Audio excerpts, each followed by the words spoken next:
kitchen companion has decided to join us today in creating the perfect workman's Italian wonder. A working lunch can be such a nightmare, most importantly on what to create and how to satisfy the needs of the entire family. Especially with most working from home, their demands can be by far over the top. While in our family, Italian food, especially short pastas, are a savior. Any combinations work really well. In today's cooking, we are going to be creating an aglio olio twist with some beautiful smoked bacon and luscious, beautiful broad beans coming together with the fusilli. 15 minutes in and out, and lunch is ready. Let's get to cooking it. My workman's lunch is as easy as it can get, with the beautiful smoked bacon cubes and the broad beans coming together with the sense of aglio olio twisted to my perfection with fusilli coming in. To start off with, I've got a pot of water simmering. All we're going to do now is boil our pasta. Just going to salt the water. A drizzle of about 10 ml of olive oil so the pasta doesn't stick. In goes about 250 grams of these gorgeous fusilli quirls. And we're just going to let it come to a boil and get the perfect al dente shape. While we allow the fusilli to get ready, it's time now to create the most beautiful mix that goes along with it. So here I've got about 20 ml of extra virgin olive oil into my pan. To that, I'm going to add about 8 cloves of garlic that I've finely shredded, and just allow it to sizzle and let out all its beautiful subtle goodness. With that goes in about 6 beautiful red chipotle peppers. While I'm using chipotle peppers, you can also use the dehydrated version of chilies and create the same result.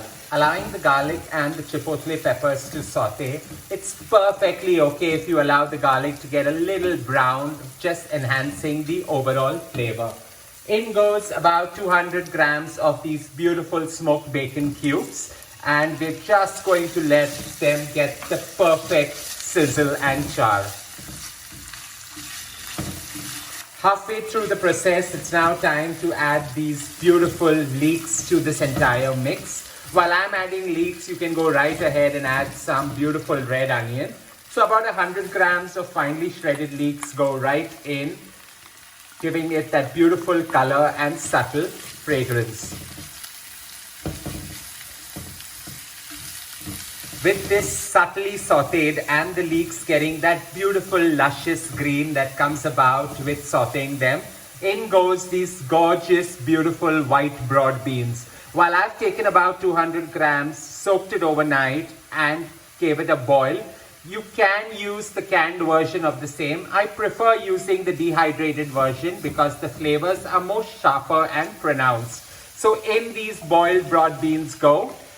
And we're just going to allow it to saute and absorb all the goodness that the bacon is going to bring to this entire dish. With the pasta ready, we're just going to switch off the flame and pick these up straight from this simmering pot right into the dish.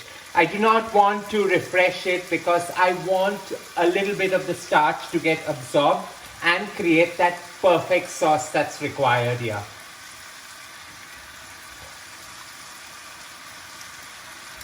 A gentle tossing of all this just to marry everything well together, and you get that perfect crunch right down at the bottom from the beans and the bacon being sizzled together. Having had this tossed, I'm just going to add about 20 to 30 ml of the simmering liquor of the pasta right in, and that seasons it as well. All this needs is a beautiful sprinkling of some flat leaf parsley, so about 2.5 to 3 tablespoons of that. And an overload of this gorgeous cheese, that's the Parmesan cheese. So about 4 tablespoons of Parmesan cheese. This Parmesan cheese just allows the pasta to nappe itself in the beautiful sauce, allowing it to hold its own, yet at the same time having the luscious goodness that the cheese brings to this dish. All we're going to do is give it a light toss and we are ready to plate. That simple, that easy. Lastly, all this requires is a generous sprinkling of some freshly milled pepper. And for those of y'all who know me know that I'm obsessed with black pepper, so it goes into most of my meals. But this is totally optional and can be avoided totally. While this is a workman's lunch, this is my little treat as a cook's treat for a job well done. So I'm just going to enjoy my meal right over here with all the goodness that this broad bean and bacon has brought to the overall dish. I hope you enjoyed creating my version of a very simple yet easy to create workman's lunch. Don't forget to show loads of love by hitting on the like button, and as always, don't forget to subscribe. Final sprinkling of some Parmesan right on top.